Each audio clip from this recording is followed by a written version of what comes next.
Untitled Chapter.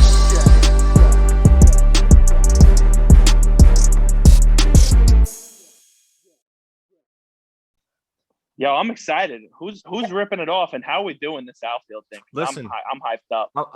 Here's what we'll do. I'll rip it off, and we'll just name all three and give a little background why you picked them and how you came to the conclusion. So I'm gonna rip it off for us, all right? So the way I picked my outfield is I picked guys that could play all three positions, and same thing, elite level defense and elite level offense. So in no particular order, our position, I picked Ken Griffey Jr., right? Easy. Torrey Hunter, and my personal favorite outfielder of all time, Andrew Jones. Okay. I knew you were going to say Andrew Jones. My favorite outfielder. Dude, that ball was hit anywhere in the outfield. This motherfucker had a chance to track it down. He made some of the most acrobatic catches, and Torrey Hunter as well. But Andrew Jones just, my God, dude, track anything down. Little Dutch dude from the Netherlands, man. Just running around out there. I loved it. Hitting home runs with broken bats. Andrew Jones is my dude. He was amazing. That's all I got from my outfit. Outfield. But you can go Ichiro. You know, he was another pick that I was going to put on there, but I chose these three guys. Great pick. I guess for me,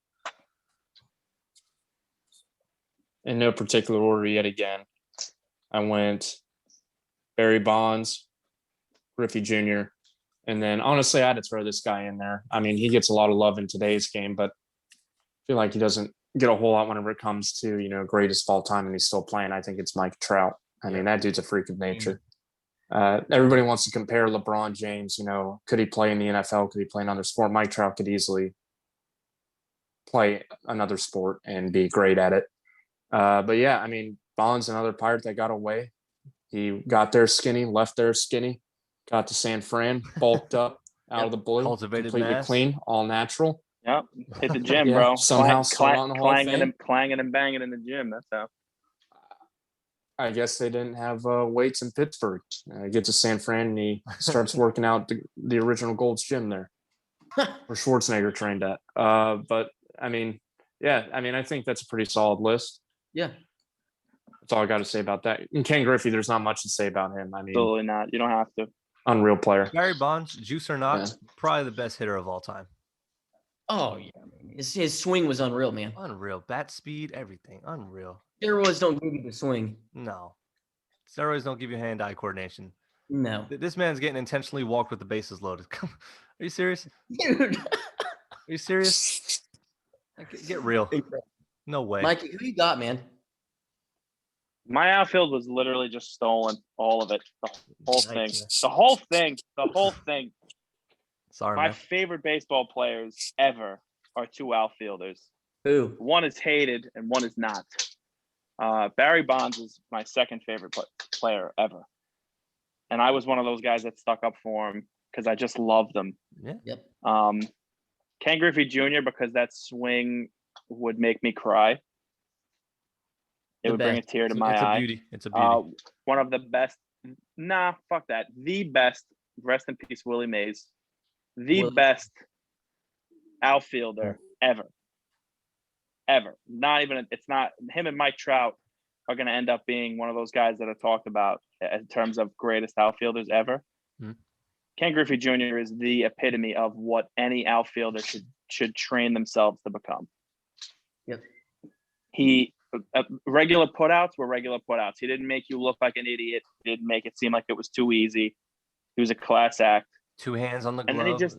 And then he just hit bombs, dude. 400 footers, just that sweet swing. Either way, right field, center, left, didn't matter where. He was just hitting them everywhere. My last pick was the man who decided he didn't even need a last name, and that is Ichiro. Okay. Ichiro was sick. I mean, when he showed up, he was already a legend. Then he showed up to baseball, and people were like, "Oh, this guy's pretty good.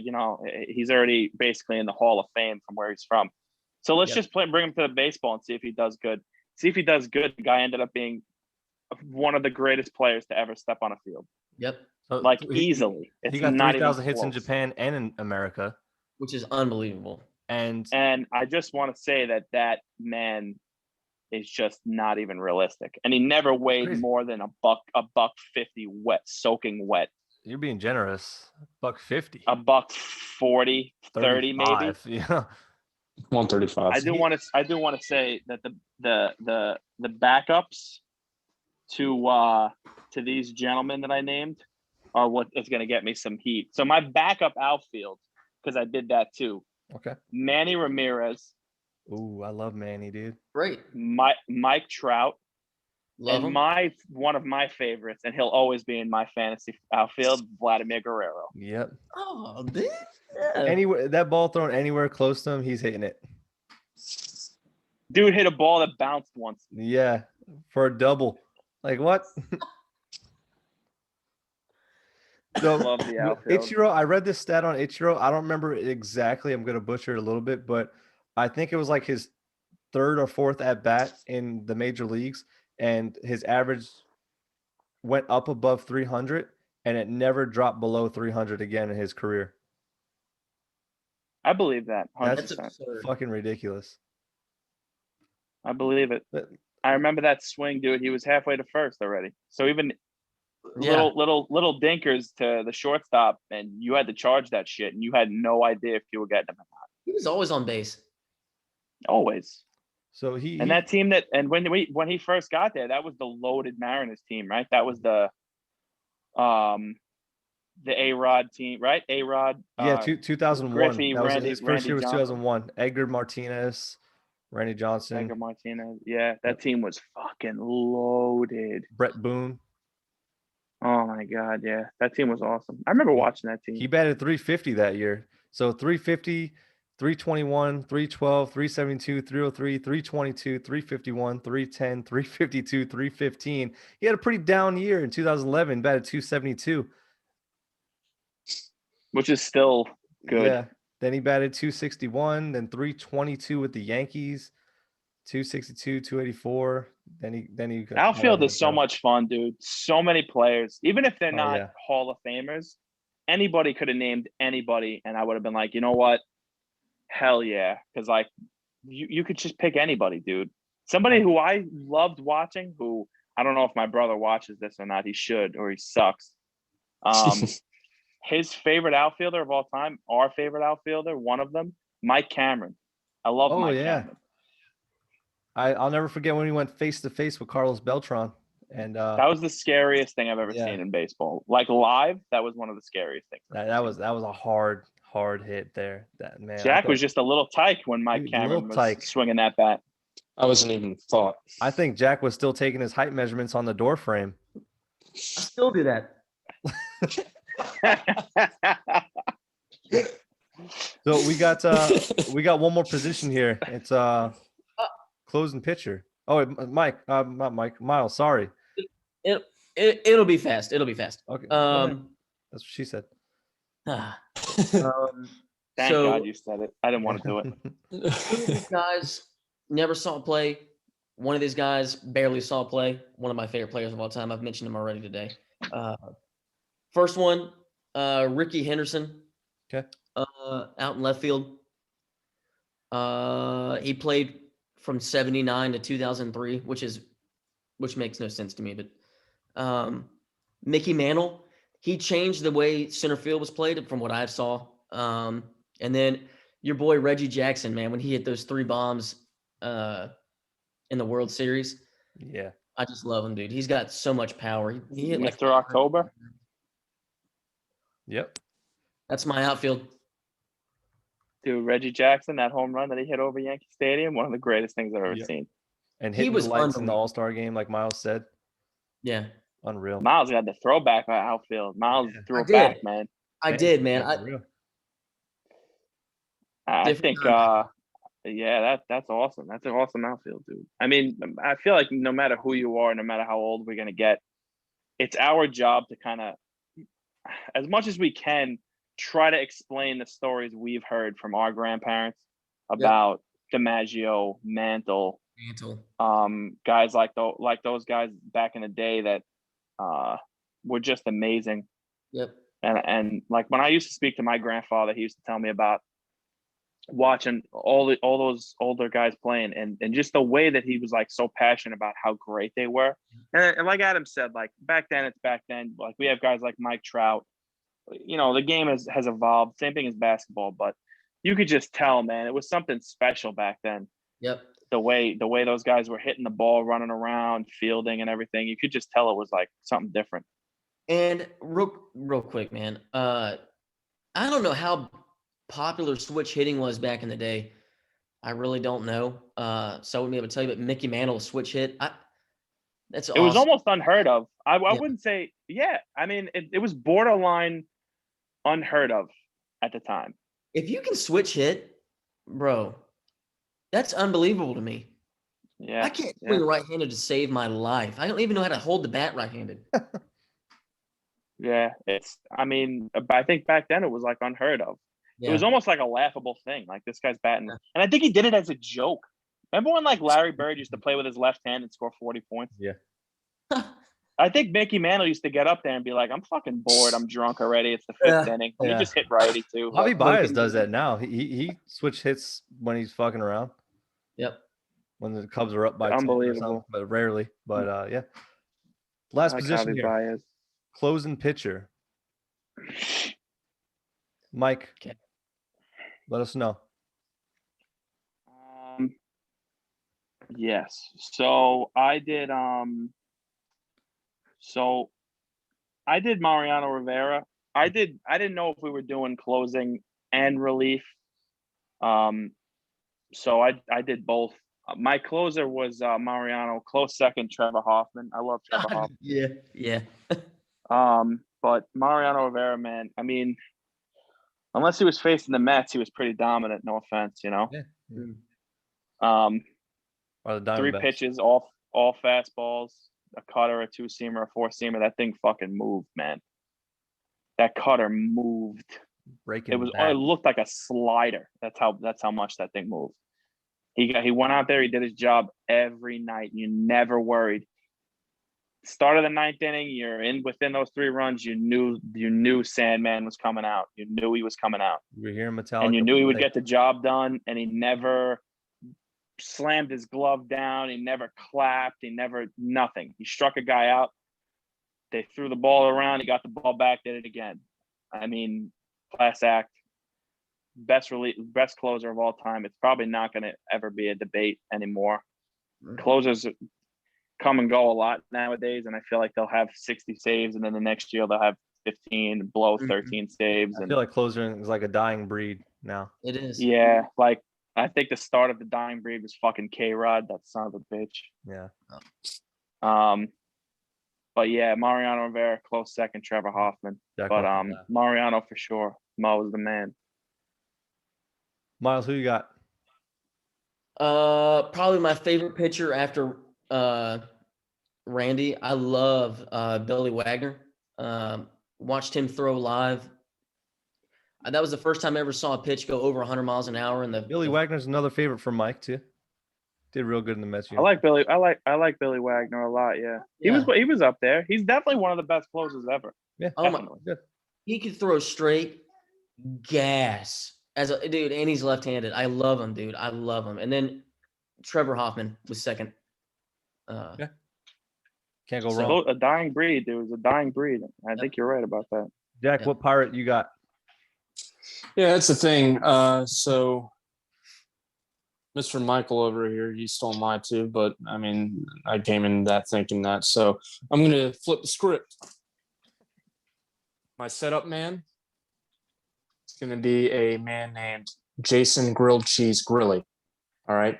He was a setup man in Pittsburgh whenever Pittsburgh was starting to play really good baseball in the NL Central. And then my closing pitcher was Joel Hanrahan. Joel Hanrahan had a couple good years, really good years as a closer when Pittsburgh started to come on the scene. He was electric. And then Pittsburgh decided to trade him for a bag of beans to Boston. And then, and what was really cool about that whole scenario, Pittsburgh was really good at that time. You know, Ray Searage was the pitching coach. And, you know, they would take these no-name guys at the time like Charlie Morton, Jeff Karstens, fuck anybody, and they would come in and they would dominate games. They would pitch 7 dominant innings. But the thing with the relief pitcher setup was once Hanrahan was traded, they were confident in Grilly's ability to be the full-time closer. And for the next 2 years, he was one of the most dominant closers in baseball. So I think, I need to add some Pirates on there because I didn't really have any other than Bonds. But yeah, so those are my 2. Okay. Love watching those guys, their art Finally, closing out some a game Pirates when Pittsburgh could cut. close out a game. Yeah. So I picked Mariano Rivera, but I'm not going to keep it at that because I got 2 honorable mentions since we all pretty much picked Mariano Rivera. Eric Gagne is my honorable mention. I was just going to say. Yeah, Eric Gagne, the consecutive saves record held by that Canadian right there. And this guy, he's a newcomer to the league, but he probably is the best closer in baseball. Jordan Hicks on the Cardinals. Dude throws about 104, 105 consistently. And then he hits you with a fucking sweeping slider. And good luck, bro. Good fucking luck hitting that. But yeah, those are my guys. Okay. Eric Gagne was the most famous closer besides Mariano I think I've ever seen. Yeah. At that time The period. guy was all over baseball. Figures, and he went to the store, always Eric Gagne. And no matter where you went with the goggles and the curls. Yep. Dude, And he would get in there and he would, he was nasty. I think I'm not a huge Gagne, fan of the Dodgers, but after Gagne, it was probably Wilson from the Giants, the beard. yes. Dude, there was a lot of picks for close. You could listen, you could debate it if you want. I don't think it's really a debate, but besides Mariano, you could go so many different ways for the closing up It's spot. Mariano and everybody else. Well, Miles, you go. I don't want to. We'll talk after you go. Go ahead. He picked his guys already. I can give you my DH. Oh, real quick. we're yeah. all done. Oh, we're all done. We're all done with closes. Everybody went. Yeah. Mm-hmm. All right, so yeah, that's what I was saying, dude. You could go so many different ways with closer. At Gagne, you could go Hoffman. You could go Wilson if you want. You could go. I know for a while, like Billy Wagner, like Miles put. There's a lot of guys that were like setup men / closers. You could put them on there too. Yeah. But so many different closers, and they're dominant. But like I just said, like Gagne was good for a few years, and then he just like fell off the face of the earth. Yeah. Wilson, same thing. Top of the food chain, fell off the face of the earth. Jensen. Yep. Chapman's still good, but he had his oh my god Aroldis Chapman, and now everybody's like yay Aroldis Chapman's here. Yeah, fuck him. Yeah, what like sliders are you gonna hang now? The year that he was pitching with the Cubs, and he was closing out, and they did not let him take a day off in the playoffs, and they didn't win. I think it was. I don't know if it was before or after they actually won it all. I think it was like a year or two before, wasn't it? When Chapman was pitching and they were burying this guy like just every night, having him come out, throw pitches every night. So Chapman was on the Reds, got traded to the Yankees. The Yankees had him for a year, traded him to the Cubs for Gleyber Torres. Great pick, great trade. And then after the Cubs won the World Series, the Yankees re-signed him in free agency that same year. That same offseason that they traded him for the season, they got him back with Gleyber Torres. Yeah, he was another guy. There's a few guys that were scary. Was it Joaquin Benoit, the guy that used to throw 104 miles an hour? Benoit, dude. Yeah. There was somebody for Houston. I don't remember. Yeah, he was Papelbon. Yeah, Heath Bell. A lot of guys. Heath Bell was a relief pitcher for the Mets for a few years. Yeah. And then he went to San Diego, right? Yeah, San Diego. What Miles, I don't remember who, but I know that somebody, for some reason, somebody in an Astros jersey throwing to close a game out is in my head, and I don't remember. Billy Wagner played for the Astros. Yeah, that's probably it. It might have been Wagner early years. I thought it was a righty, but it may have been Wagner. Mm. Oh no, Lynch. Brad Lynch. Oh yeah, Brad Lynch. Oh, what? Yeah, Brad Yeah, Lynch. dude, he was dominant too, man. No. That dude. I met him. He was good, man. Did you meet all the but like I photos? said, Did they show you the buzzers and the garbage cans too? Miles was on the Astros. I love Houston, man. It all started with Enron, dude. Ever since Enron, the whole team's been shrouded in scandal.